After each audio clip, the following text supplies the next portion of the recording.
Selamat pagi Bu Bapak semuanya. Selamat pagi. Sebelumnya Assalamualaikum warahmatullahi wabarakatuh. Waalaikumsalam warahmatullahi wabarakatuh. Marilah kita panjatkan syukur kehadirat Tuhan Yang Maha Esa karena pada pagi hari ini kita boleh dikumpulkan dalam rangka sesi berbagi budaya positif aksi nyata modul 1.4. Bapak Ibu, marilah sebelumnya untuk lancarnya acara pada pagi hari ini kita berdoa menurut agama dan kepercayaan kita masing-masing. Berdoa dipersilakan.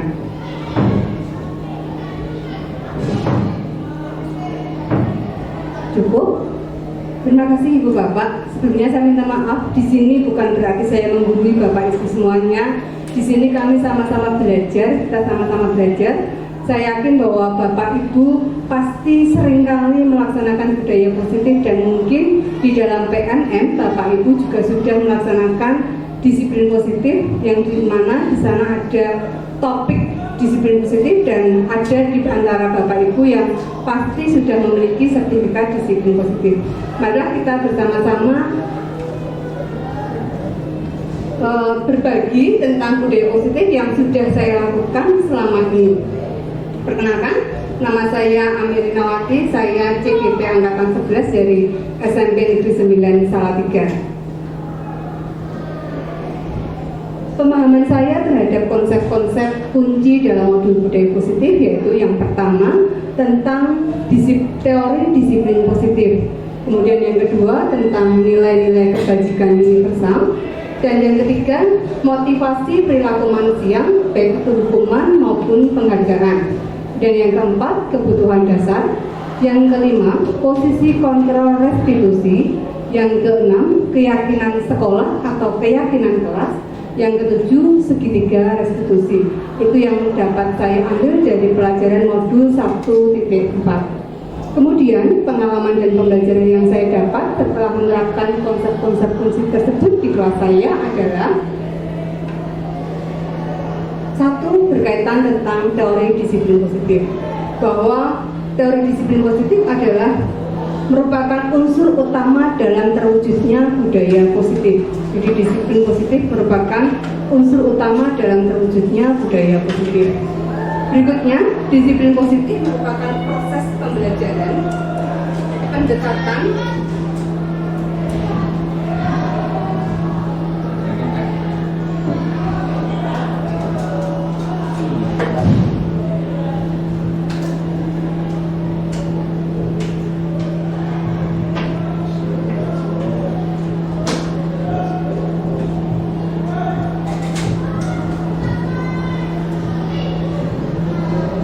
maaf Ibu Bapak ada keluhan teknis tadi, baterainya habis. Maka saya lanjutkan lagi bahwa disiplin positif merupakan proses pembelajaran dan pendekatan dalam mendidik murid untuk dapat melakukan kontrol dirinya dan dapat membentuk kepercayaan diri menjadi manusia yang mempunyai karakter yang diharapkan dalam profil pelajar Pancasila. Kemudian yang ketiga, disiplin positif ini bertujuan untuk menumbuhkan kesadaran murid melalui motivasi dalam dirinya atau motivasi intrinsik, tidak bergantung pada hal lain seperti hukuman maupun penghargaan maupun kenyamanan. Kemudian disiplin positif untuk membentuk karakter-karakter yang mewujudkan nilai-nilai universal melalui pembiasaan di dalam kehidupan kita sehari-hari.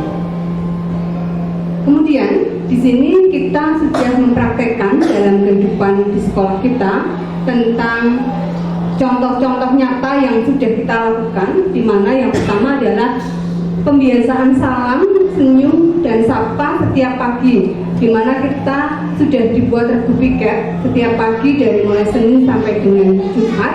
Bapak Ibu memberikan senyum, sapa, dan salam di setiap pagi. Kemudian adanya upacara atau apel pagi, baik itu hari Senin maupun hari-hari besar. Kemudian adanya kerja bakti kebersihan sekolah yang kita lakukan setiap hari Jumat di Jumat minggu ketiga. Kemudian adanya kegiatan keagamaan di mana setiap pagi yang Muslim melakukan Asmaul Husna dan yang Nasrani melakukan doa pagi. Kemudian adanya kantin kejujuran adanya kegiatan literasi yang setiap hari diisi oleh Bapak Ibu dan anak-anak diminta menuliskannya di dalam buku literasi. Kemudian adanya kegiatan P5 yang pada semester ini ada 3 kegiatan untuk yang kelas 7 dan kelas 8 dengan tema Bangunlah Jiwa Raga, dan yang kelas 8 dengan tema Suara Demokrasi. Monggo, bangun tadi. Kemudian yang ke-8 adanya profil pelajar Pancasila dalam kegiatan pembelajaran. Kita tahu bahwa ada 6 profil pelajar Pancasila, ada beriman dan bertakwa kepada Tuhan Yang Maha Esa, dan berakhlak mulia, ada berkebinekaan global, bergotong royong, mandiri, bernalar kritis, dan kreatif. Di mana itu semua merupakan contoh-contoh pembiasaan disiplin positif yang sudah ada di sekolah kita. Berikutnya, disiplin positif di sini pasti menunjukkan pada sebuah nilai-nilai kebajikan universal, di mana nilai-nilai kebajikan universal adalah nilai yang disepakati bersama, lepas dari suku, bangsa, agama, bahasa, maupun latar belakangnya. Jadi yang namanya nilai universal adalah nilai-nilai yang bersifat umum. Kemudian yang berikutnya adalah nilai-nilai kebajikan adalah sifat-sifat positif manusia yang merupakan tujuan mulia yang ingin dicapai setiap individu. Jadi nilai-nilai universal ini adalah nilai yang akan atau ingin dicapai yang bersifat positif, yang pasti dari kita semua menginginkan hal yang baik. Kemudian salah satunya adalah nilai-nilai kebajikan yang ingin dicapai setiap anak Indonesia yang kita kenal dengan profil pelajar Pancasila, di mana setiap anak kita, anak-anak Indonesia, diharapkan memiliki profil pelajar Pancasila. Berikutnya, di sini ada beberapa nilai-nilai universal. Tadi seperti yang saya katakan bahwa ada profil pelajar Pancasila juga termasuk dalam nilai-nilai universal. Kemudian oleh Ibu primary program itu ada toleransi, ada rasa hormat, ada integritas, ada mandiri, menghargai, antusias, empati, keingintahuan, kreativitas, kerjasama, percaya diri, dan komitmen. Kalau kita lihat di sini nilai-nilai universal pasti nilai-nilai yang bersifat positif. Kemudian dari 9 pilar karakter Indonesia itu ada cinta Tuhan dan segenap ciptaannya, ada kemandirian dan tanggung jawab, ada kejujuran, ada hormat dan santun, ada dermawan, suka menolong, gotong royong, ada percaya diri, kreatif, pekerja keras, ada kepemimpinan yang adil, ada baik dan rendah hati, ada toleransi dan kedamaian dan kesatuan. Kita lihat semua nilai-nilai universal pasti bersifat positif.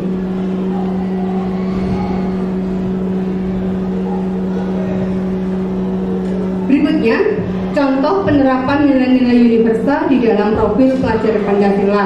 Bisa kita lihat pada pelaksanaan P5 untuk meningkatkan dimensi profil pelajar Pancasila. Di sini saya ambil contoh pada Bangunlah Jiwa Raga, karena kebetulan saya mengambil kelas 9 sehingga saya memberikan P5 dengan tema Bangunlah Jiwa Raga. Di situ mengembangkan dimensi beriman bertakwa kepada Tuhan Yang Maha Esa. Kemudian ada dimensi gotong royong dan dimensi kreatif. Kalau kita lihat pada Bangunlah Jiwa Raga, anak-anak diminta untuk bertoleransi dengan teman-temannya. Anak-anak diminta untuk bekerja sama dengan teman-temannya. Kemudian mereka kreatif dengan membuat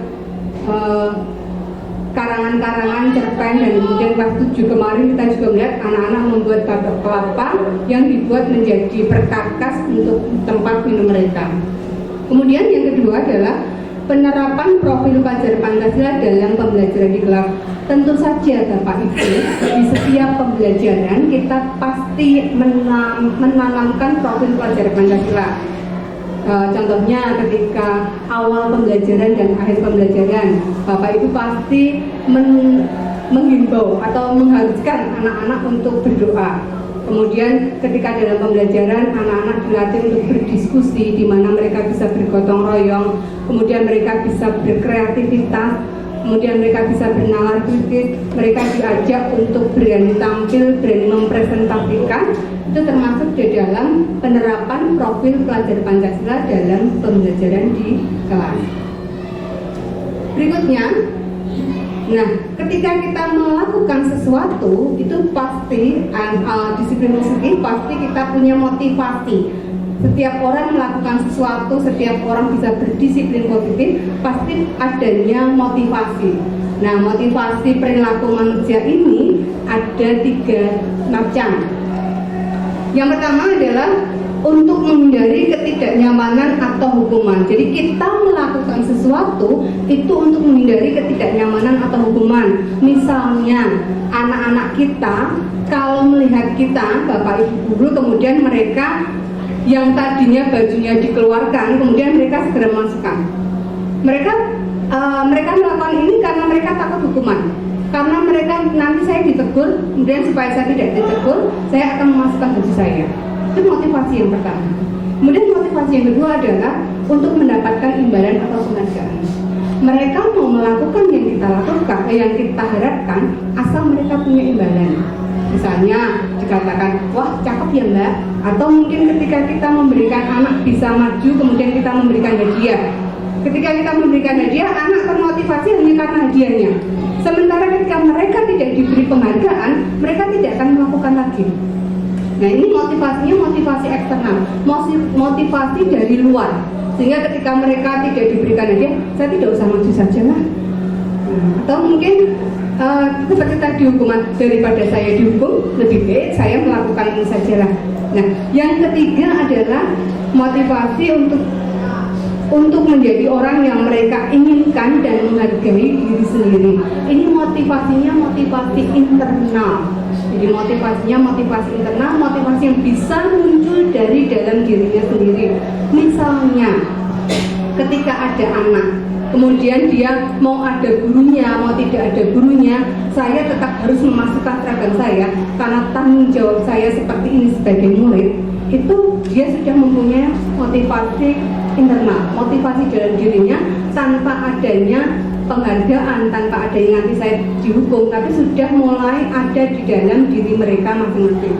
Ini motivasi atau yang adanya 3 macam perilaku manusia, di mana harapan kita semua, kita bisa menumbuhkan anak-anak kita untuk memiliki motivasi eksternal atau motivasi yang bisa tumbuh dalam diri mereka sendiri. Berikutnya, nah ini ada contoh hukuman, menghukum anak keluar kelas. Mungkin ada di antara Bapak Ibu yang pernah melakukannya, menghukum anak untuk keluar kelas. Dulu pernah ya. Jadi mungkin anak tidak mengerjakan kelas, tidak mengerjakan tugas, kemudian anak disuruh lari mengelilingi lapangan, atau mungkin anak tidak mengerjakan tugas, kemudian disuruh berdiri di depan kelas. Ini hukuman yang kadang-kala mungkin dulu saya pun dulu pernah melakukan hal ini, tapi dengan belajar bersama di sini, saya melihat oh berarti tingkah laku saya, tindakan saya selama ini tidak tepat. Kemudian adanya penghargaan, memberikan penghargaan uang misalnya, atau memberikan permen, atau mungkin sekedar memberikan pulpen kepada mereka. Nah, ternyata ini merupakan motivasi-motivasi internal yang akan memupus kreativitas anak, yang akan memupus kedisiplinan anak. Kemudian ini motivasi internal yang akan membuat seseorang memiliki disiplin positif karena melakukan sesuatu didorong dari dirinya sendiri, dan ini akan berlaku dalam jangka waktu yang panjang. Berikutnya, seorang anak melakukan sesuatu itu pasti karena mereka punya kebutuhan dasar mereka. Jadi kita pun sama sebagai guru, kita pasti punya kebutuhan dasar untuk melakukan sesuatu. Kebutuhan dasar di sini adalah seluruh tindakan manusia memiliki tujuan tertentu. Yang pertama, semua yang kita lakukan adalah usaha terbaik kita untuk mendapatkan apa yang kita inginkan. ketika kita mendapatkan apa yang kita inginkan, sebetulnya saat itu kita memenuhi satu atau lebih dari satu kebutuhan dasar kita. Jadi ketika kita ingin mendapatkan sesuatu yang kita inginkan, sebenarnya kita sedang dalam rangka memiliki atau memenuhi satu dari kebutuhan dasar kita, atau mungkin lebih dari kebutuhan dasar kita. Kemudian ketika seorang murid melakukan sesuatu perbuatan yang bertentangan dengan nilai-nilai kebajikan atau melanggar peraturan, hal itu sebenarnya dikarenakan mereka gagal memenuhi kebutuhan dasar mereka. Jadi di sini mungkin seorang anak yang ketika kita terangkan berbicara sendiri atau mungkin gojek dengan temannya, mungkin kebutuhan dasar mereka belum terpenuhi. Ingin mencari perhatian, ingin mencari rasa sayang. Kemudian yang berikutnya, nah di sini ada 5 kebutuhan dasar. Kita perhatikan bersama-sama ya Bapak Ibu. Kebutuhan dasar yang pertama adalah kebutuhan untuk bertahan hidup atau survival, di mana ini berkaitan dengan jasmani kita. Misalnya kebutuhan bertahan hidup tentang makanan, tentang minuman. Kemudian di sini yang berikutnya adalah kebutuhan kasih sayang dan rasa diterima. Ini meliputi kebutuhan akan hubungan dengan koneksi sosial, kebutuhan untuk memberi dan menerima kasih sayang, kebutuhan untuk merasa menjadi bagian dari satu kelompok. Kemudian di sini anak biasanya ingin disukai dan diterima dalam lingkungannya. Ini kadangkala anak itu melakukan sesuatu yang melanggar aturan tadi karena mereka ingin merasa diperhatikan bapak ibunya, ingin ditegur supaya menjadi kelihatan berbeda dari teman yang lainnya. Kemudian di sini ada kebutuhan kebebasan. Kebutuhan kebebasan di sini akan kemandirian, otonomi, memiliki pilihan dan mampu mengendalikan arah hidup seseorang. Di sini kebebasan kadangkala anak itu pola belajar mereka berbeda-beda. Ada yang pola belajarnya dengan harus berjalan-jalan, mencari kebebasan. Kalau kita perhatikan ketika anak di dalam kelas dan anak disuruh pembelajaran di luar kelas, kadang mereka lebih memilih, lebih senang dengan pembelajaran di luar kelas. Ini merupakan salah satu kebutuhan kebebasan. Kemudian anak menginginkan pilihan, mereka perlu banyak bergerak. Nah ini suka mencoba-coba. Kemudian tidak terlalu terpengaruh orang lain dan senang mencoba hal yang baru dan yang menarik bagi mereka. Kemudian kebutuhan dasar yang keempat adalah kebutuhan kesenangan. Ini dunia anak-anak adalah dunia yang bergembira, dunia senang, dunia yang fun. Kebutuhan anak untuk mencari kesenangan, bermain dan tertawa. Mereka suka, seringkali mereka jahil kepada temannya. Ini merupakan salah satu kesenangan mereka apabila bisa membuat teman mereka tertawa, bisa membuat teman mereka mungkin menangis, justru mereka merasa senang. Ini merupakan salah satu kebutuhan dasar. Kemudian anak biasanya ingin memahami apa yang dilakukan, menikmati apa yang dilakukan. Jadi anak ingin menikmati bahwa apa yang dilakukan itu harus diperbolehkan. Kemudian yang berikutnya adalah kebutuhan akan penguasaan, berhubungan dengan kekuatan untuk mencapai sesuatu, menjadi terampil, diakui atas prestasi dan keterampilan yang ada. Anak biasanya selalu ingin menjadi pemimpin, mereka ingin menjadi penguasa. Senang kalau teman-temannya malu dengan dia, itu senang. Temannya takut dengan dia, itu senang. Kemudian yang berikutnya adalah, nah di sini Bapak Ibu, ketika kita melihat putra-putri kita, anak-anak kita ingin mencari kebutuhan mereka, kadangkala mereka melakukan pelanggaran. Ketika melakukan pelanggaran, seringkali kita itu ada pada posisi kontrol yang mana, karena ternyata kita ada pada posisi kontrol yang berbeda-beda. Di sini kita belajar bersama tentang posisi kontrol, restitusi. Itu ada 5 posisi kontrol. Yang pertama adalah sebagai penghukum. Sebagai penghukum di sini menggunakan hukuman fisik maupun verbal, senantiasa mengatakan bahwa sekolah memerlukan sistem atau alat yang dapat lebih merekam murid-murid lebih dalam lagi. Di sini sebagai penghukum seringkali dengan ucapan patuhi aturan saya atau awas. Kita seringkali mengancam patuhi aturan saya atau awas. Kalau tidak melakukan nanti silakan ngepel. Nah, seperti itu. Kemudian kamu selalu saja salah. Kita selalu kita menganggap anak kamu selalu saja salah. Yang berikutnya selalu pasti dan selalu yang terakhir. Pasti diulang lagi. Ini katamu kemarin yang terakhir, sekarang diulang lagi. Nah, ini posisi kita sebagai penghukum. Kemudian yang kedua, posisi kita sebagai pembuat rasa bersalah.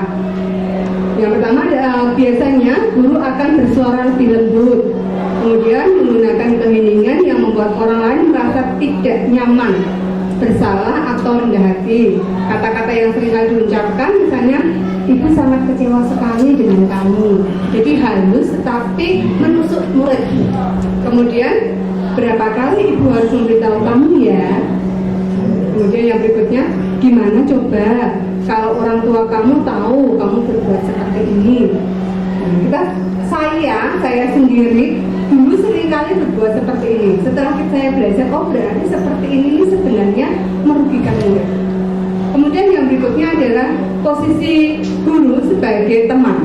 Di sini guru pada posisi ini tidak akan menyakiti murid, namun akan tetap berupaya mengontrol murid melalui persuasi, melalui bujukan, melalui ajakan. Misalnya dengan kata-kata, ayo bantulah kami demi Bapak, halus. Kemudian ada, ayo ingat tidak bantuan yang pernah ibu berikan selama ini. Kemudian ya sudah, kali ini tidak apa-apa, tapi besok tidak diulang lagi ya. Kita memposisikan diri kita sebagai teman. Kemudian yang keempat, posisi sebagai pemantau, berdasarkan pada peraturan-peraturan dan konsekuensi. Misalnya dengan perkataan, peraturannya apa? Apa yang telah kamu lakukan? Sanksi atau hukumannya apa? Jadi masih ada sanksinya apa? Itu kita sebagai pemantau. Dan yang kelima adalah posisi sebagai manajer. Mari kita bersama-sama belajar Bapak Ibu untuk memposisikan diri kita sebagai manajer. Karena guru berbuat sesuatu bersama dengan murid, mempersilahkan murid, mempertanggungjawabkan perilakunya, mendukung murid agar dapat menemukan solusi atas permasalahan mereka sendiri. Jadi dengan kita sebagai manajer, harapan kita anak-anak nanti bisa mempunyai motivasi internal untuk melakukan hal yang bersifat positif. Misalnya di sini dengan mengatakan apa yang kita yakini bersama, kemudian apakah kamu meyakininya? Jika kamu meyakininya, apakah kamu bersedia memperbaikinya? Kemudian jika kamu memperbaikinya, hal ini menunjukkan apa tentang dirimu? Apa rencana kamu untuk memperbaiki diri ini? Jadi kita bertanya kepada murid. Kita bertanya kepada murid. Pak. Berikutnya, dampak pada murid. Pak. Dampak itu. Kemudian dampak pada murid. Dampak pada murid di sini, kalau posisi kita sebagai penghukum, dampaknya kepada murid adalah murid akan mengulangi kesalahan berulang kali. Perilakunya menjadi agresif karena tadi murid merasa kita sebagai penghukum, maka murid akan mengulanginya kesalahan berulang kali dan perilaku menjadi agresif. Kemudian ketika posisi kita sebagai pembuat rasa bersalah, murid akan merasa rendah diri, merasa gagal dan tidak dihargai. Kemudian apabila posisi kita sebagai teman,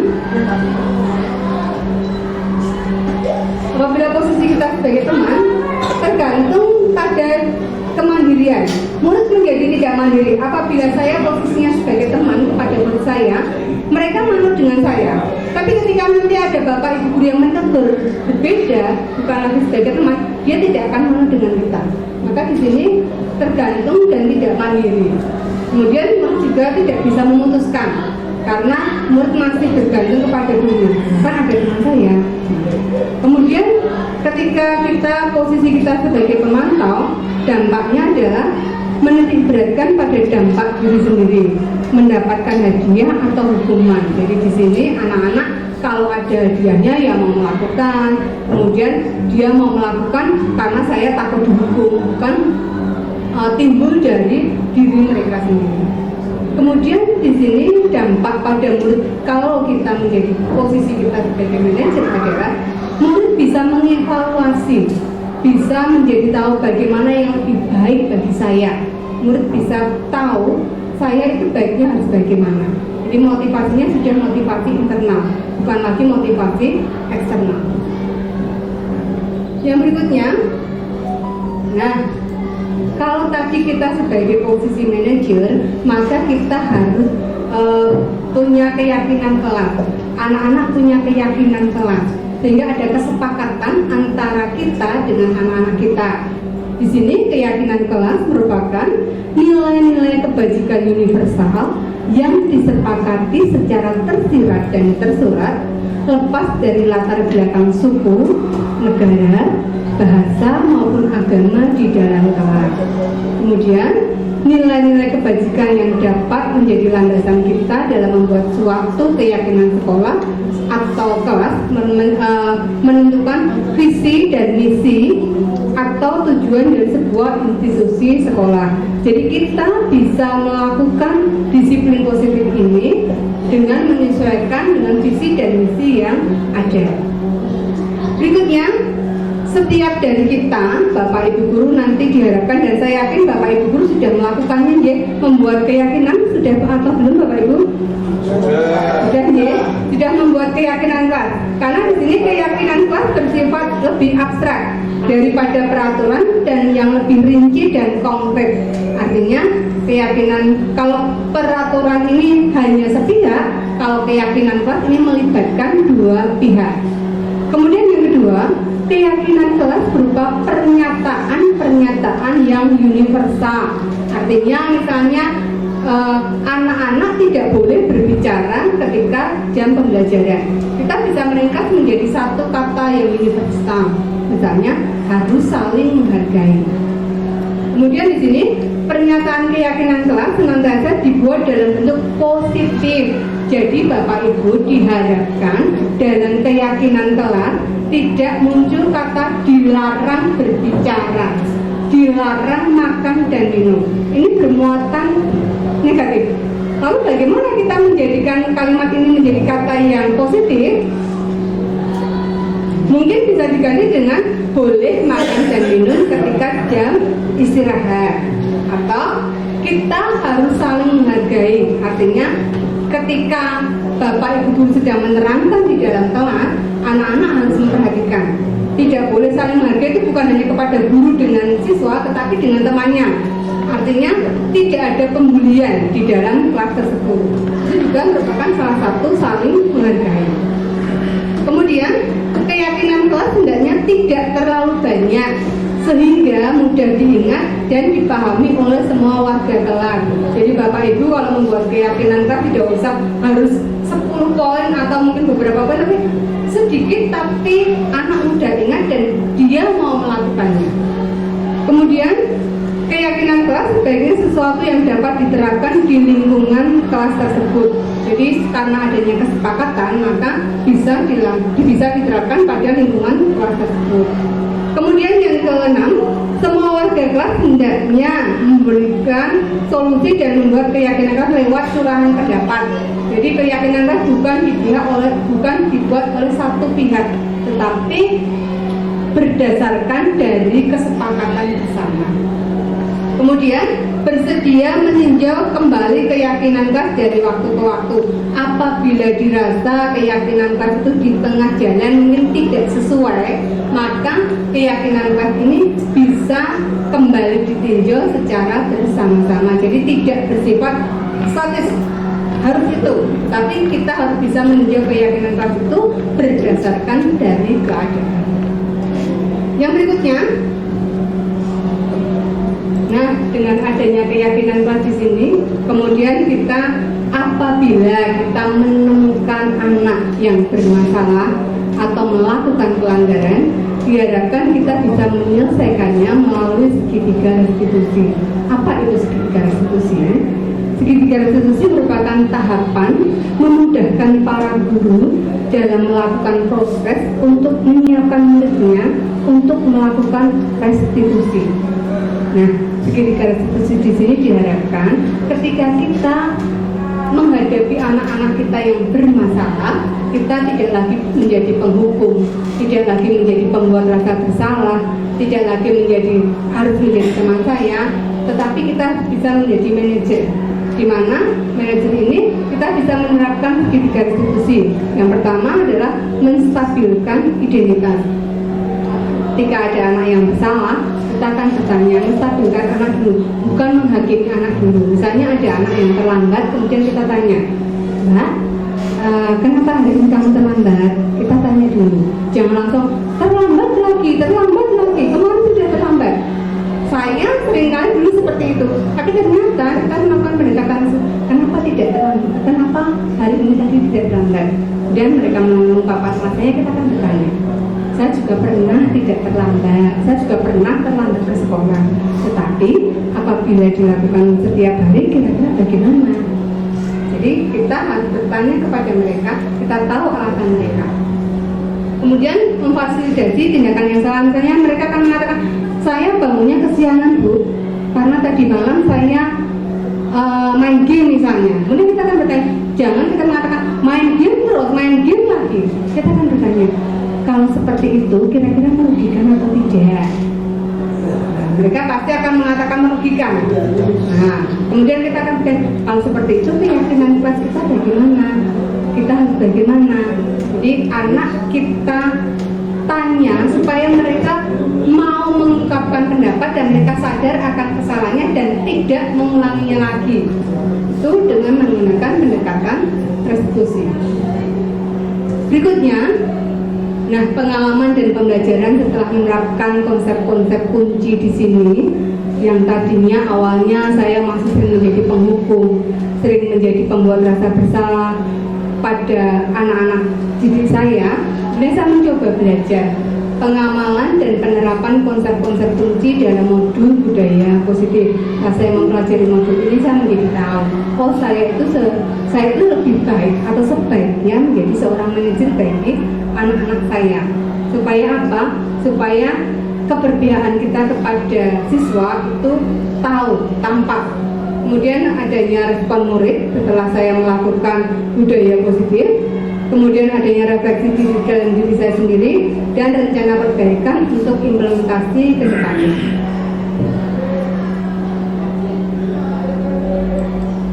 Berikutnya, pengalaman dan penerapan kunci-kunci yang sudah saya lakukan di dalam kelas, yaitu yang pertama, keyakinan kelas. Saya sudah membuat keyakinan kelas dengan menerapkan disiplin positif dan nilai-nilai kebajikan universal. Kemudian pelaksanaan keyakinan kelas juga sudah saya laksanakan. Artinya ketika dalam keyakinan kelas saya menghendaki atau kesepakatan kelas, anak-anak tidak boleh makan dan minum ketika jam pembelajaran. Hal ini sudah mulai nampak, anak-anak ketika jam pembelajaran tidak melakukan makan dan minum. Mengapa tidak boleh kita lakukan? Karena kita harus saling menghargai di antara sesama.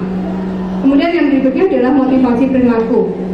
Jadi menimbulkan motivasi yang ada dalam diri anak melalui motivasi internal, motivasi yang timbul dari dalam diri anak sendiri.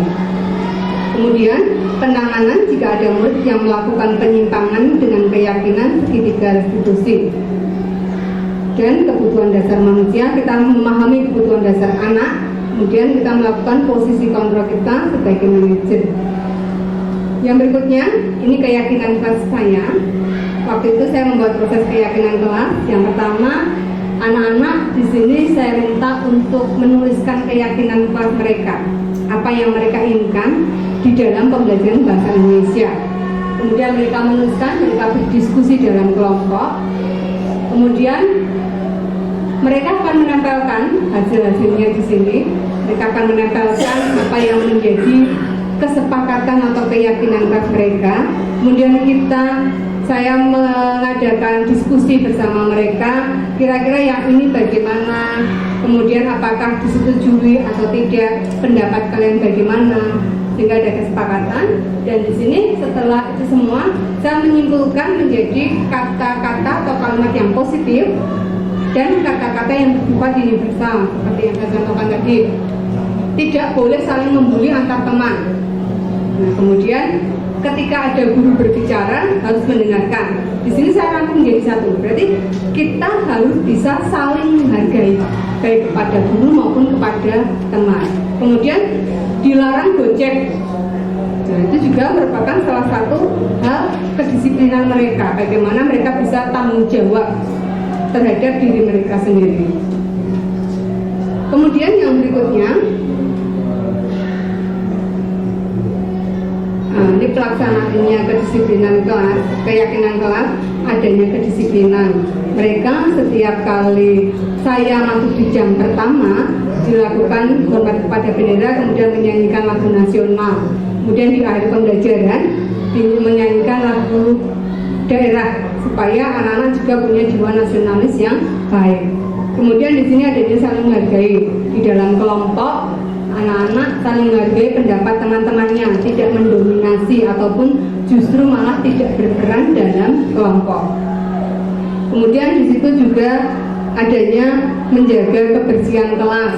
Artinya regu piket harus dijalankan. Kemudian ketika mereka mungkin melihat sampah di sekitar mereka, bisa mereka pungut, kemudian mereka buang di tempat sampah. Itu pelaksanaan keyakinan kelas yang sudah saya terapkan di dalam kelas saya. Berikutnya, nah ini yang pernah saya lakukan, Ibu Bapak. Saya pernah melakukan motivasi eksternal. Ternyata ini hal yang tidak efektif. Saya pernah menghukum mereka ketika mereka tidak melakukan tugas yang saya berikan. Saya menyuruh mereka untuk berdiri kemudian menyanyi.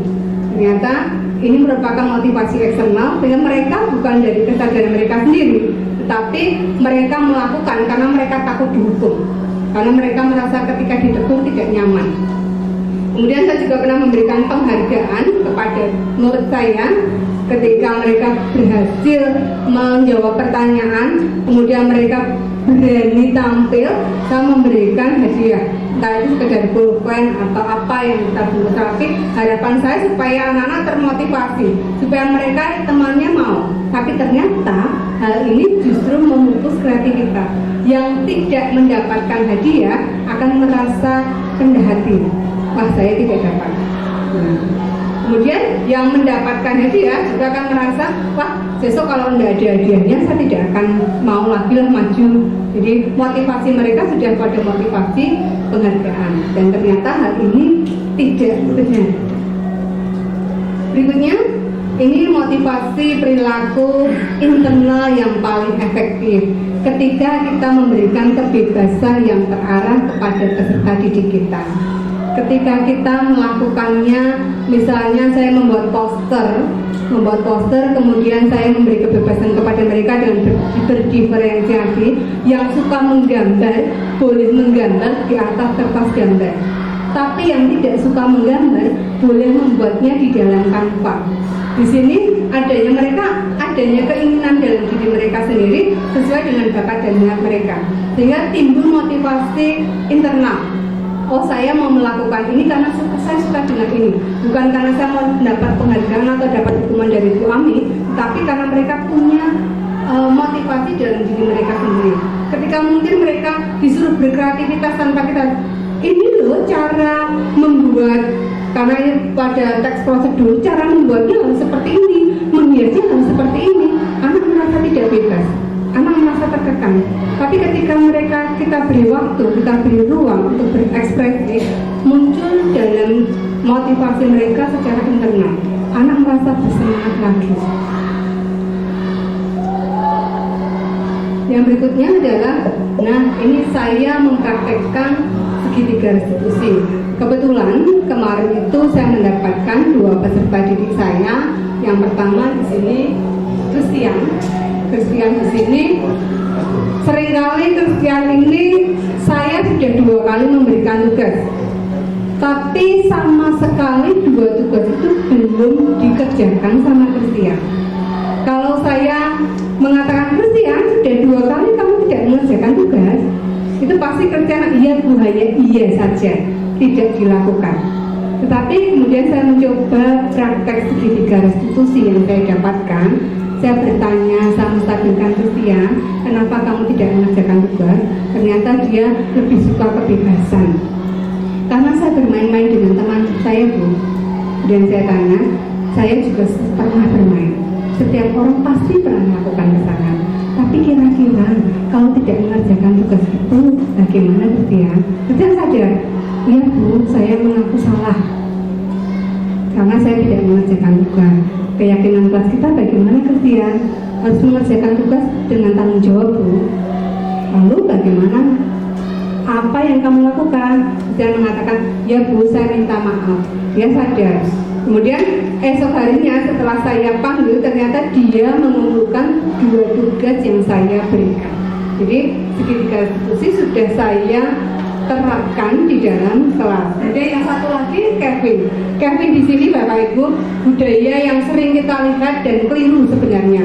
Anak-anak itu seringkali kalau bajunya harusnya dikeluarkan, dia justru memasukkan. Kalau bajunya harusnya dimasukkan, dia justru mengeluarkan. Ketika saya merestitusi Kevin, saya tanya Kevin, mengapa kamu melakukan hal ini? Jawabannya Kevin, supaya keren Bu, supaya saya bisa dilihat teman-teman saya berbeda. Jadi di sini Kevin sudah kebutuhan kebebasan, kebutuhan kesenangan, kebutuhan pengakuan dari teman-temannya. Boleh, keren itu boleh. Saya mengatakan pada Kevin, saya juga pengen tampil keren juga boleh. Tapi kira-kira apakah tampil keren itu harus dengan seperti ini? Tidakkah bisa dengan hal yang positif Kevin? Ya Bu, saya tahu. Karena ini ternyata berdampak kepada adik-adik kelasnya. Ketika saya Jumat pagi itu anak-anak kelas 7 terutama yang bajunya dikeluarkan, saya mengingatkan satu anak, Mas, tolong bajunya ini harusnya dikeluarkan, modelnya bukan dimasukkan. Mereka menjawab, Bu, lah kakak kelas saja banyak yang dimasukkan. Nah ini ternyata hal yang sedikit, hal yang kecil ini membawakan dampak bagi teman-temannya. Maka mari kita bersama-sama mengajak murid kita untuk melakukan segitiga restitusi sehingga mereka mau melakukan hal yang benar yang sesuai dengan kesepakatan kita bersama. Nah Bapak Ibu, sekarang kita belajar bersama-sama. Setelah tadi kita belajar tentang posisi kontrol guru, monggo Bapak Ibu guru dibersami. Kalau ada guru dengan nada suara tinggi, bahasa tubuh, matanya melotot, jarinya menunjuk-nunjuk, kemudian terlambat lagi, pasti lagi, selalu datang terlambat. Kapan bisa datang tepat waktu? Kira-kira posisi guru ini sebagai apa ya? Pemarah. Sebagai penghukum. Ya, terima kasih Bu Indah. Sebagai penghukum. Jadi kita sebagai penghukum, maka ketika kita mungkin karena marahnya, karena emosinya, ini kok bocah kok telat terus, kemudian kita mengatakan terlambat lagi, pasti terlambat lagi. Jadi posisi guru ini sebagai penghukum. Kemudian yang kedua, nada suaranya memelas, halus, sedih, bahasa tubuhnya merapat pada anak, kemudian mengatakan, Adi, kamu tahu ini bagaimana ya? Kamu sudah berjanji dengan ibu, tidak akan terlambat lagi. Kamu kenapa ya senang sekali mengecewakan ibu? Ibu benar-benar kecewa sekali. Bagaimana perasaanmu jika ditegur seperti ini? Pasti muridnya akan merasa bersalah ya. Nah ini kita sebagai apa ya? Apakah sebagai teman atau sebagai pembuat rasa bersalah? Pembuat rasa bersalah, ya sebagai pembuat rasa bersalah. Jadi posisinya sebagai pembuat rasa bersalah. Kelihatannya halus, tetapi apa yang kita ungkapkan ternyata menyakiti anak didik kita. Kemudian yang berikutnya ini nada suaranya ramah, akrab. Kemudian bahasa tubuhnya juga merapat pada murid sama dengan yang membuat rasa bersalah tadi. Matanya tersenyum. Kemudian senyumnya akrab dengan anak, ramah dengan anak. Jadi ayolah, bagaimana sih kamu? Kemarin kamu sudah janji ke bapak, sudah janji ke bapak bukan? Kenapa lambat lagi? Kami tertawa. Jadi tidak dengan seperti penghukum tadi. Kalau penghukum tadi emosi, tapi kalau ini dengan wajah yang ramah. Ya sudah, tidak apa-apa. duduk dulu sana. Nanti Pak Guru bantu kamu ini sambil senyum-senyum. Kira-kira ini posisi guru sebagai apa? Sebagai teman, akrab dengan teman, ramah. Jadi posisi guru sebagai teman. Kemudian yang berikutnya adalah nada suaranya datar, bahasa tubuhnya yang formal. Adi, tahukah kamu jam berapa kita mulai? Tahu Pak, kamu terlambat 15 menit. Apakah kamu sudah mengerti konsekuensi yang harus kamu lakukan bila terlambat? Paham Pak, saya harus tinggal kelas pada jam istirahat nanti dan mengerjakan tugas ketinggalan saya. Ya benar, nanti pada saat jam istirahat kamu harus tinggal di kelas untuk menyelesaikan tugas-tugas yang tertinggal. Posisinya sebagai apa nih Bapak Ibu kalau seperti ini? Sebagai teman kah? Atau sudah sebagai manajer atau belum seperti ini? Dia menyatakan keyakinan kelasnya. Kemudian dia suara datar. Konsekuensinya apa kalau terlambat? Sebagai apa? Teman? Sebagai pemantau ya? Pemantau. Sebagai pemantau. Posisinya sebagai pemantau. Kita seringkali menjadi sebagai pemantau. Konsekuensinya apa? Aturannya apa? Jadi memantau anak-anak kita. Kemudian yang berikutnya adalah ini, nada suaranya halus, bahasa tubuhnya tidak kaku, mendekat kepada murid. Adi, apakah kamu mengetahui jam sekolah dimulai jam berapa? Tahu Pak, jam 7. Ya, jadi kamu terlambat. Kira-kira bagaimana kamu akan memperbaiki masalah ini? Saya bisa menanyakan teman saya Pak untuk mengejar tugas yang tertinggal. Baik, itu bisa dilakukan. Apakah besok akan ada masalah untuk kamu apakah besok ada masalah untuk kamu agar bisa di tepat waktu lagi? Kemudian tidak Pak, saya bisa di tepat waktu. Jadi tidak ada alasan lagi. Baik, saya hargai usahamu untuk memperbaiki ini. Ini guru sebagai apa? Yang kita harapkan guru sebagai apa? Manajer. Terima kasih Pak. Guru sebagai manajer. Jadi guru sebagai manajer diharapkan bertanya kepada siswanya apa alasannya, bukan langsung menghukum, bukan langsung menghakimi. Kamu salah, kamu tidak sesuai aturan. Tapi kita bertanya alasan murid apa. Kemudian apakah mereka dengan sadar melakukan memperbaiki kesalahan mereka sendiri. Berikutnya, nah ini pengalaman penerapan konsep-konsep kunci dalam modul budaya positif. Jadi pengalaman saya, hasil pengamatan saya, murid sudah mulai melakukan budaya positif dengan mematuhi keyakinan kelas yang dibuat. Meskipun ada murid yang masih melakukan pelanggaran. Kemarin baru saja di kelas 9H, kesepakatan kelasnya tidak boleh makan dan minum ketika pembelajaran. Tapi ada 2 anak dan kebetulan 2 anak ini putri.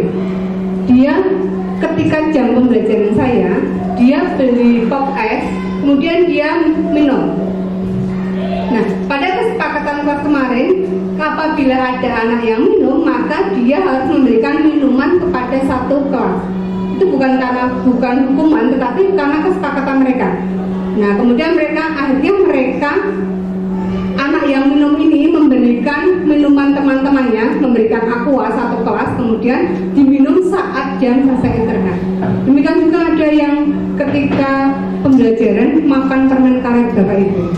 Saya paling risih ketika ada murid-murid atau anak-anak itu ketika diterangkan sambil menyam-nyam permen karet.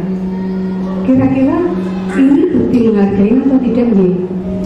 Tidak ya, jadi anak-anak makan permen karet meskipun hanya permen mungkin, tetapi ternyata ketika mereka mengunyah adalah salah satu hal yang tidak menghargai. Karena pernah suatu saat saya menghadiri acara resmi, itu kipas-kipas saja tidak boleh, jadi tidak diperkenankan membawa kipas. Kenapa? Karena ini salah satu bukti penghargaan kepada orang yang sedang berbicara. Kita tidak sibuk dengan kipas-kipas kita, dan seringkali ketika kita menghadiri acara-acara resmi, kita pasti ketika membawa HP-nya disuruh untuk silent, tidak diaktifkan. Mengapa? Supaya kita tidak ada suara-suara yang masuk ke dalam, atau mungkin kita bisa menghargai tidak sibuk dengan handphone kita masing-masing. Kemudian di sini murid yang melakukan pelanggaran keyakinan kelas segera dilakukan segitiga restitusi seperti yang sudah saya lakukan kepada Kevin dan Christian tadi, sehingga anak-anak bisa melakukan keyakinan kelas mereka dengan faktor internal atau faktor dari dalam. Kemudian kesimpulannya, respon murid akan budaya positif melalui konsep-konsep dalam modul budaya positif sangat baik, tetapi memang masih ada hal yang perlu diperbaiki. Kita harus bisa memberikan teladan bagi mereka. Memang tidak mudah Bapak Ibu. Ketika kita membuat keyakinan kelas, itu tidak hanya berlaku kepada anak-anak kita, tetapi ini juga berlaku untuk diri kita. Misalnya, guru kita harus datang tepat waktu. Kita pun juga harus sama. Kita harus datang ketika bel pembelajaran mulai, kita datang. Meskipun mungkin maaf, kita nanti ada tugas kemudian kita tinggalkan, tapi kita datang dulu tepat waktu. Karena anak-anak akan melihat, buang saja kalau datang mesti terlambat 15 menit. Santai-santai dulu, buang saja pasti kalau di kelas pasti sukanya bermain handphone, asik dengan handphonenya sendiri. Maka kita harus belajar. Ketika kita membuat kesepakatan kelas, bukan hanya berlaku untuk anak didik kita, tetapi juga berlaku untuk diri kita sendiri. Sehingga anak itu akan melihat keteladanan kita. Yang kita lihat anak itu tidak bisa hanya kita berikan teori, tapi pasti mereka akan melihat kita. Bu itu saja kalau memanggil saya masih dengan hei cungkring. Itu sudah salah satu bentuk pembulian. Padahal anak-anak tidak boleh membuli. Maka kita belajar bersama-sama untuk bisa melakukan keyakinan kelas yang sudah kita buat. Kemudian yang berikutnya, ini refleksi saya sebagai CGP dari penerapan konsep dalam modul budaya positif. Yang pertama, dari peristiwa ini pengalaman saya melaksanakan budaya positif di kelas, yaitu melakukan kegiatan-kegiatan yang berpihak pada murid dengan melakukan pembiasaan dan keteladanan dalam melaksanakan keyakinan kelas yang sudah disepakati bersama. Seperti yang saya sampaikan di awal tadi, bahwa saya harus juga bisa memberikan teladan kepada murid saya, sehingga tidak hanya bisa jarkoni yang ngajari tapi tidak bisa ngelakoni, karena anak itu akan melihat kita. Kemudian hal yang baik saya alami menjadi lebih memahami sebenarnya kebutuhan murid itu apa saja. Kemudian ketika ada yang melakukan penyimpangan tentang keyakinan kelas, kita dapat menemukan solusi dan permasalahannya dengan melakukan contohnya segitiga restitusi. Nah, pasti hal ini punya hambatan atau kesulitan, karena tidak semua murid bisa melaksanakan disiplin positif secara konsisten. Yaitu tadi, karena mereka punya motivasi yang berbeda, hanya karena takut, hanya karena merasa tidak nyaman ketika ditegur. Kemudian yang berikutnya adalah guru harus selalu mengingatkan keyakinan kelas ini kita buat memang di awal pembelajaran, tetapi harus kita ingatkan setiap kali kita bertemu dengan mereka. Saya membuat keyakinan kelas karena kebetulan saya bukan wali kelas, saya mengaku di kelas 9 EFGH. Anak-anak saya minta menuliskan keyakinan kelas mereka pada buku catatan mereka. Kemudian ketika awal pembelajaran, kita buka dulu bersama-sama apa kesepakatan kelas hari ini. Kesepakatan kelas kita yang kemarin kita buat apa? Mari kita lakukan secara bersama-sama. Jadi bukan hanya ketika waktu awal pembelajaran, tapi bisa kita lakukan setiap kali kita bertemu dengan mereka, sehingga nanti muncul disiplin positif. Kalau disiplin positif sudah muncul, budaya positif akan ada di sekolah kita. Kemudian perasaan saya ketika menerapkan aksi nyata ini mengenai budaya positif, saya merasa tertantang. Jadi saya merasa tertantang yang dulunya saya sering kali menjadi penghukum, saya sering kali menjadi pembuat rasa bersalah anak-anak kita. Kemudian saya merasa tertantang untuk bisa menjadi seorang manajer bagi anak-anak kita. Kemudian disiplin positif juga dilaksanakan secara konsisten sehingga akan menjadi pembiasaan. Nah, ini yang perlu kita lakukan. Memang sebagai guru kita harus memberikan teladan yang baik kepada murid-murid kita. Kemudian dari hal ini saya juga mendapatkan pembelajaran. Pelajaran yang saya dapatkan adalah saya masih harus banyak belajar dalam memahami karakter murid, di mana murid-murid kita yang berjumlah kurang lebih 750, kita harus tahu karakter mereka. Maka kita harus konsistensi dalam melakukan pembiasaan dan keteladanan disiplin positif. Kalau murid-murid kita diminta untuk menjaga kebersihan, berarti kita juga harus menjaga kebersihan.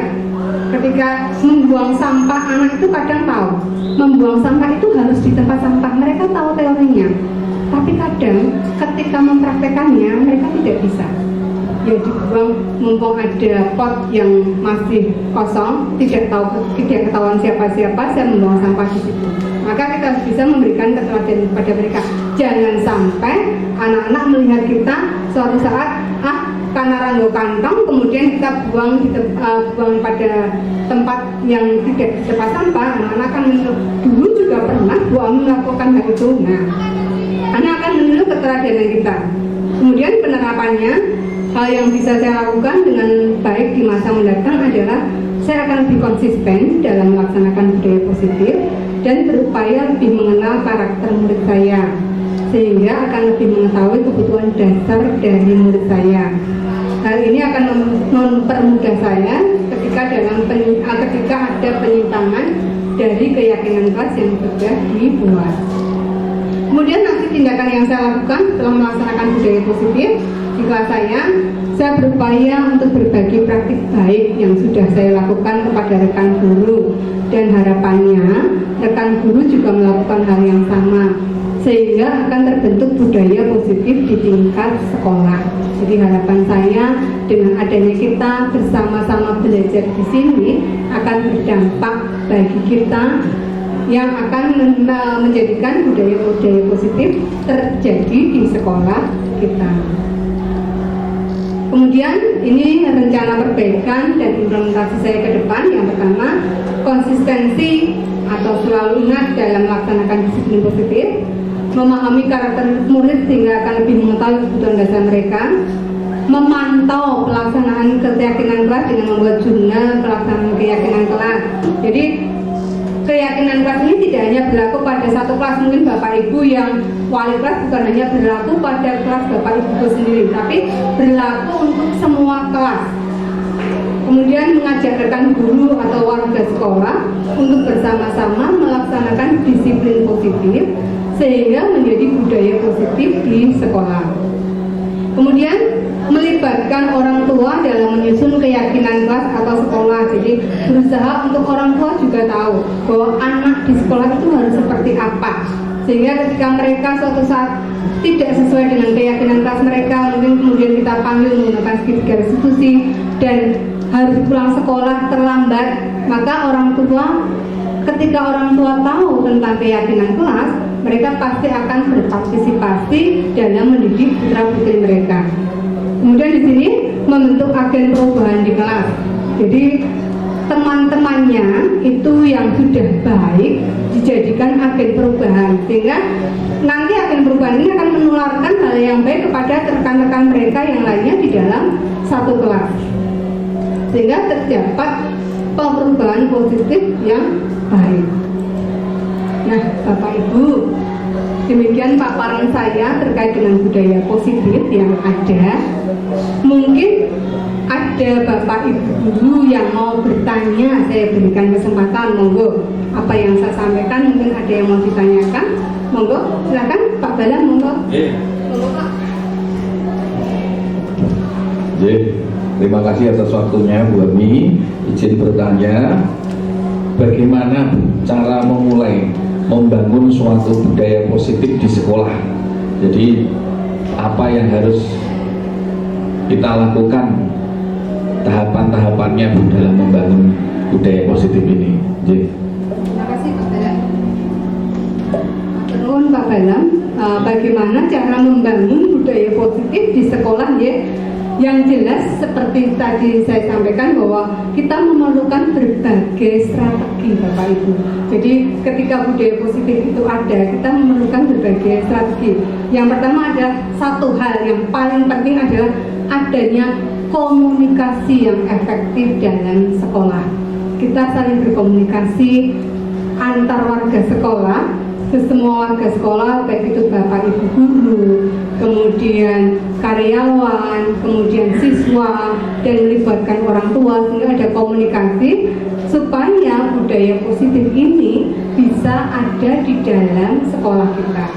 Yang berikutnya adalah menerapkan program-program seperti pendidikan karakter. Ini bisa melalui ekstrakurikuler. Dengan adanya ekstrakurikuler, anak-anak diberi kebebasan sesuai dengan minat bakat mereka. Kemudian kita juga bisa memulainya dengan, kalau kita melihat ada ekstrakurikuler yang Pak Balam Ampung ya, seni musik. Nah, anak-anak yang suka bernyanyi, mereka pasti akan senang mengikuti seni musik ini. Tapi seperti saya yang tidak bisa menyanyi, pasti wah saya tak milih yang tidak seni musik sajalah. Nah, di sini juga menimbulkan budaya-budaya positif, artinya ketika mereka melakukan dengan senang, maka akan timbul motivasi internal dalam diri mereka. Kemudian yang berikutnya adalah ini partisipasi aktif dari semua warga. Kalau tadi sudah ada komunikasi yang efektif, sekarang yang kita butuhkan adalah partisipasi yang aktif dari semua warga sekolah. Jadi harus ada partisipasi yang aktif, bukan ketika mengingatkan anak melanggar aturan, itu kan bukan tugas saya kan bukan wali kelasnya, saya kan bukan kesiswaan. Ini semua tanggung jawab kita bersama Bapak Ibu. Jadi bukan tanggung jawab wali kelas, bukan tanggung jawab kesiswaan, bukan tanggung jawab guru BK, tetapi tanggung jawab kita semuanya. Sehingga budaya positif ini bisa terbangun di sekolah kita. Demikian Bapak Ibu. Bagaimana Pak Balang? Sudah puas atau belum? Sudah puas, Bu. Puas apa ya? Ampun. Monggo, terima kasih Pak Balang. Kita berikan aplaus buat Pak Balang. Ada lagi yang mau bertanya? Silakan. Silakan Bu Ajeng. Monggo.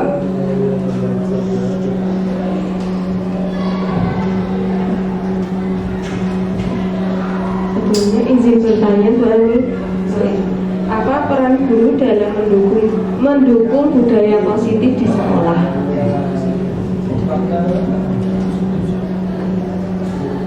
Terima kasih Bu Ajeng, pertanyaan yang luar biasa. Apa peran guru di dalam budaya positif di sekolah ya? Peran guru ini adalah peran yang sangat sentral. Artinya guru itu sentral. Mengapa guru itu sentral? Karena guru tadi sebagai teladan. Jadi guru sebagai teladan, maka anak-anak bisa menerapkan disiplin positif. Pasti mereka akan melihat, yang pertama kali akan dilihat adalah bapak ibu guru mereka. Jadi mereka akan mengajak kepada kita. Misalnya kita akan melakukan, anak-anak tidak boleh anak-anak kukunya dicat. Kemudian suatu saat ada bapak ibu guru yang kukunya dicat, mereka akan protes. Bu, itu saja boleh dicat kukunya, kok saya tidak boleh toh? Kemudian ada anak-anak harus memakai sepatu hitam. Pernah suatu saat saya tidak memakai sepatu hitam Bapak Ibu. Kemudian anak-anak makan, itu Bu Ami tidak memakai sepatu hitam kok boleh? Nah, jadi mereka, peran guru itu sebenarnya sentral bagi anak-anak. Ketika kita mengatakan anak-anak harus menggunakan jilbab sesuai dengan aturan. Kemudian ada bapak ibu guru yang mungkin jilbabnya mungkin tidak seragam dengan anak saja, itu sudah melihat mereka. Ya bapak guru itu saja tidak pakai seragam, tidak sama dengan murid-muridnya juga tidak apa-apa Bu. Jadi kita ini peran guru ini sebagai sentral. Dan yang kedua, guru harus bertanggung jawab. Artinya tadi kita harus menegur murid-murid kita dengan tidak jemu-jemunya Bapak Ibu. Jadi bukan bagian dari kalau mengingatkan menyiram bunga itu bagian dari Persada, bagian dari Bu Dewi begitu. Tidak, kita semua wajib mengingatkan apabila ada tanaman yang kering, maka kita wajib mengingatkan putra-putri kita. Tanggung jawabnya adalah tanggung jawab Bapak Ibu guru semua, supaya budaya positif di sekolah ini bisa dilaksanakan dengan baik. Begitu, bagaimana Bu Ajeng? Ya, terima kasih Bu Ajeng. Berikutnya kita berikan tepuk tangan pada Bu Ajeng. Monggo Pak Budi. Ada satu cara Ya terima kasih Bu. Ini mau menanyakan mengenai segitiga restitusi audio. Oke. Yang kita tangani itu ataukah anak-anak yang skalanya lebih besar atau yang sedang atau gimana Bu? Supaya kita dapat melakukan itu. Terima kasih Bu. Nuwun Pak Budi. Yang ditanyakan adalah apabila kita menggunakan segitiga restitusi yang ditangani itu anak-anak yang punya kasus besar, kasus sedang atau kasus rendah, kira-kira bagaimana itu Bapak? Nah, semua kasus ya Pak Budi. Jadi bukan hanya yang anak-anak kasusnya berat begitu, tidak, tapi semua anak yang mempunyai permasalahan yang melanggar aturan kita berikan dengan segitiga restitusi. Untuk apa? Supaya mereka merasa dihargai, supaya mereka bisa memperbaiki kesalahan mereka dengan kesadaran diri. Begitu ya Pak Budi ya? Monggo, masih ada lagi yang mau ditanyakan? Silakan, monggo Bu Arin.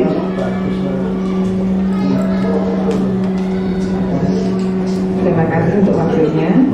Yang saya tanyakan adalah apa tantangan yang dihadapi dalam menciptakan budaya positif di sekolah? Demikian, terima kasih. Nuwun Bu Arin, apa tantangan yang kita hadapi selama mengadakan budaya positif di sekolah? Kalau tadi saya sudah menceritakan tantangan yang saya hadapi di kelas, sekarang kalau itu ada di sekolah, tantangannya apa? Tantangannya luar biasa Bapak Ibu. Seringkali pendapat Bapak Ibu satu dengan yang lainnya itu berbeda. Saya seringkali menemukan ketika habis jam pembelajaran saya atau sebelum jam pembelajaran saya, anak-anak itu masih terbiasa dengan makan. Kemudian saya tanya, loh Mas, kok makan? Kok minum di dalam kelas? Bu, boleh kok Bu, sama Bu ini sama Pak ini. Nah, padahal ini sebenarnya kalau kita ketahui, anak ketika makan dan minum ketika pembelajaran pasti mereka tidak fokus dalam pembelajaran, tapi mereka fokus pada makanan dan minuman yang mereka nikmati. Nah, ini juga merupakan sebuah tantangan. Ada lagi misalnya, apabila sepakat HP, anak-anak tidak boleh membawa HP kecuali Bapak Ibu guru menggunakannya. Namun masih ada beberapa Bapak Ibu guru wali kelas yang tidak menyimpan HP-nya, atau mungkin anak-anak menyimpan HP-nya tetapi HP-nya tidak dikunci. Nah, ini juga ada sebuah tantangan bagi kita menyamakan persepsi antara seluruh Bapak Ibu guru supaya budaya positif ini tertanam dalam kehidupan kita. Jadi persepsi yang berbeda-beda di antara Bapak Ibu guru ini kadangkala yang menjadi tantangan yang berat bagi kita Bapak Ibu. Justru tantangannya dari teman-teman kita sendiri. Kesadaran akan membudayakan disiplin positif ini yang kurang. Kemudian ada lagi seperti yang saya sampaikan tadi, ketika ada anak yang melanggar, kemudian kita akan mengatakan itu kan bukan tugas saya, itu kan bukan tanggung jawab saya. Nah, maka di sini kita belajar bersama-sama untuk menaklukkan tantangan ini. Dengan adanya sesi berbagi budaya positif ini, saya harapkan, kita semua berharap kita bisa bersama-sama melaksanakan budaya positif yang ada di sekolah kita. Begitu ya Bu Arin. Nah Bapak Ibu, sekarang kita akan lihat setelah kita mempelajari bersama-sama. Tadi saya sudah berbagi kepada Bapak Ibu guru. Sekali lagi bukan karena saya menggurui, saya lebih pandai dari Bapak Ibu guru, mboten nggih. Karena itu tugas saya untuk menyampaikan apa yang sudah saya terima selama ini. Maka kita akan merefleksikan diri kita. Nah Bapak Ibu, saya akan bagikan kertas ini. Monggo Bapak Ibu bisa menuliskan refleksi diri apa yang telah Bapak Ibu pahami setelah mengikuti sesi berbagi ini. Kemudian manfaat apa yang Bapak Ibu rasakan setelah mengikuti sesi berbagi ini. Saya bagikan, nanti yang sudah monggo bisa menempelkan di kertas plano depan ya.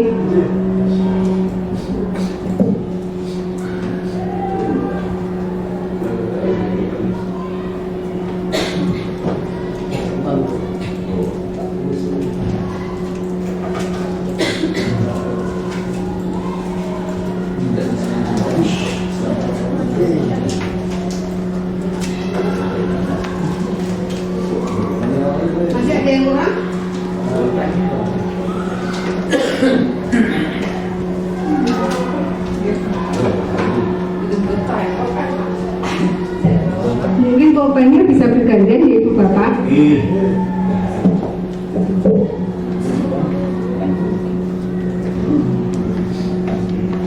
Tinggal sama wae.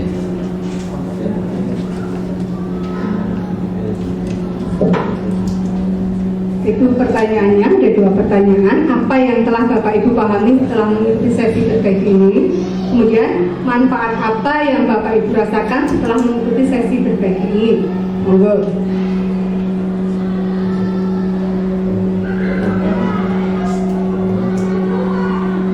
Yang sudah, monggo bisa menempelkan di depan.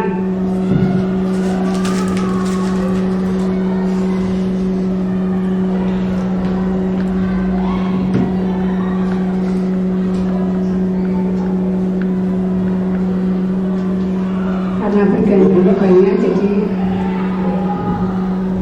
kamu tadi menunggu Bapak ini sekedar ya kamu tadi ya. Jadi refleksi kita setelah mengikuti sesi berbagi ini apa?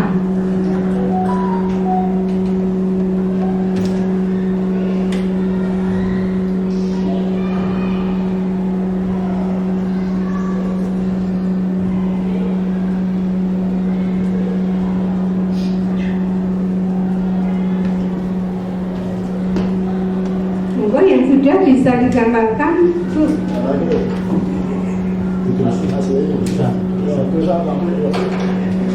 Monggo Pak Mau tadi, monggo digambarkan. Kan?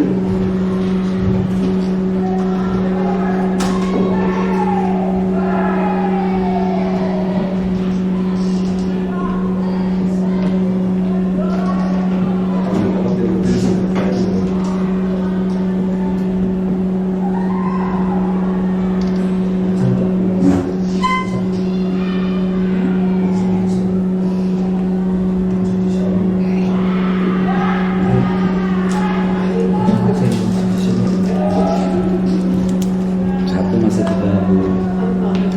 Ke depan. Pulpennya kerjaan ternyata saya juga tidak tahu.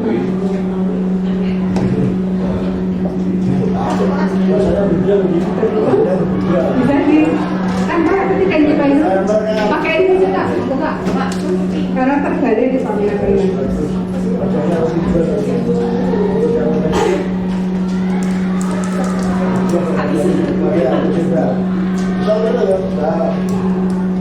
Mantap. Mantap.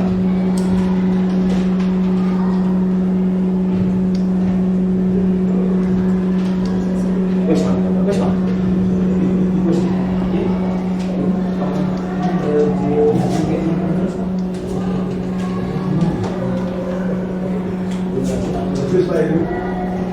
Dan monggo.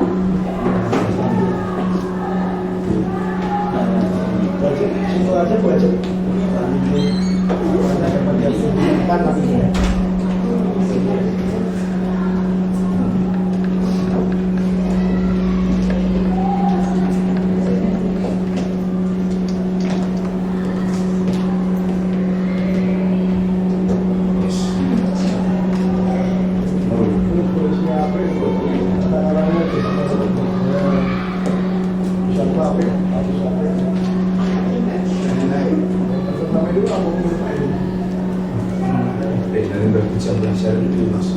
Paman Bro, bisa Jam langsung. kelima mau di sekolah. Di Paman Bro. Jam 5. Bisa disambut dulu. Paman Bro, gitu.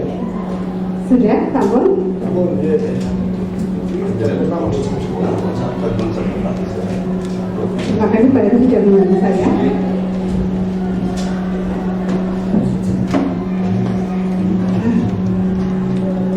Terima kasih Ibu Bapak. Mari kita membaca sepintas refleksi dari Bapak Ibu yang sudah Bapak Ibu tuliskan di akhir pembelajaran kita, di akhir sesi berbagi kita ini. Saya akan bacakan. Saya lebih paham model segitiga restitusi dalam penanganan anak yang bersalah. Jadi ternyata Bapak Ibu sudah lebih paham, kemudian sangat bermanfaat untuk perubahan pendidikan di Indonesia. Dan di sini juga ada memahami terkait segitiga restitusi dan budaya positif di sekolah. Jadi yang tadinya kita tidak tahu budaya segitiga restitusi, kita menjadi tahu. Mungkin ya Bapak Ibu. Kemudian ternyata ketika saya bacakan di sini, hampir semuanya menjadi paham terhadap segitiga restitusi, budaya positif yang ada di sekolah. Kemudian apa yang saya sampaikan ini semoga benar-benar bermanfaat bagi kita semua, Bapak Ibu. Refleksi-refleksi ini biarlah boleh menjadikan kita menjadi kedepannya bisa menjadi guru-guru yang punya disiplin positif yang baik, sehingga di sekolah kita bisa ada budaya-budaya positif yang baik. Demikian paparan sesi berbagi pada hari ini. Saya mohon maaf apabila ada salah kata yang saya ucapkan, dan saya terima kasih sekali maaf karena sudah mengganggu waktu Bapak Ibu semuanya. Terima kasih. Wassalamualaikum warahmatullahi wabarakatuh.